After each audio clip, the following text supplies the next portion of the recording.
Kaveri water regulation committee यानी CWRC ने कर्नाटक को हिदायत दी है कि वो 29 जुलाई की सुबह 8 बजे से मुसलसल 15 दिन तक रोज़ाना 3,500 क्यूसेक कावेरी का पानी तमिलनाडु को फराहम करे।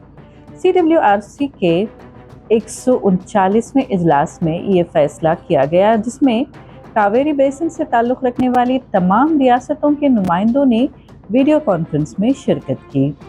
फैसले के चंद घंटों बाद ही मैसूरू और मंडिया के किसानों ने पानी छोड़ने के खिलाफ एहतजाज शुरू कर दिया। इजलास में तमिलनाडु ने मौक़िफ़ इख्तियार किया कि कर्नाटक ने पानी की तकसीम के तयशुदा शेड्यूल के मुताबिक पानी नहीं छोड़ा है।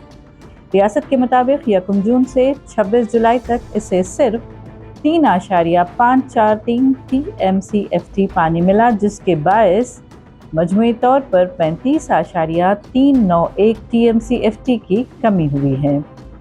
तमिलनाडु ने मैत्तूर डैम में कम ज़ख़ीरे का भी हवाला दिया और मुतालबा किया कि पानी की तकसीम के शेड्यूल के मुताबिक ये कमी फौरी तौर पर पूरी की जाए। CWRC ने अगला इजलास 11 अगस्त को तलब किया है। दूसरी जानिब कर्नाटक हुकूमत ने इस फैसले को कावेरी वाटर मैनेजमेंट अथॉरिटी के सामने चैलेंज करने का ऐलान किया है। वज़ीर आबी वसाइल रामलिंगा रेड्डी ने कहा कि रियासत के पास सिर्फ पीने के पानी की ज़रूरियात पूरी करने के लिए ज़ख़ीरा मौजूद है, इसलिए मज़ीद पानी छोड़ना मुमकिन नहीं है। उन्होंने हुक्काम को 29 या 30 जुलाई को अपील दायर करने की हिदायत भी दी।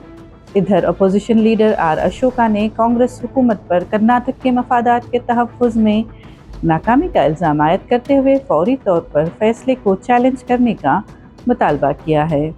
3 अगस्त को बेंगलुरु में कर्नाटक और तमिलनाडु के वज़राए आला के दरमियान कावेरी तनाज़ा और मजूज़ा मेकेदाटू रिजर्वायर मंसूबे पर अहम इजलास होने वाला है।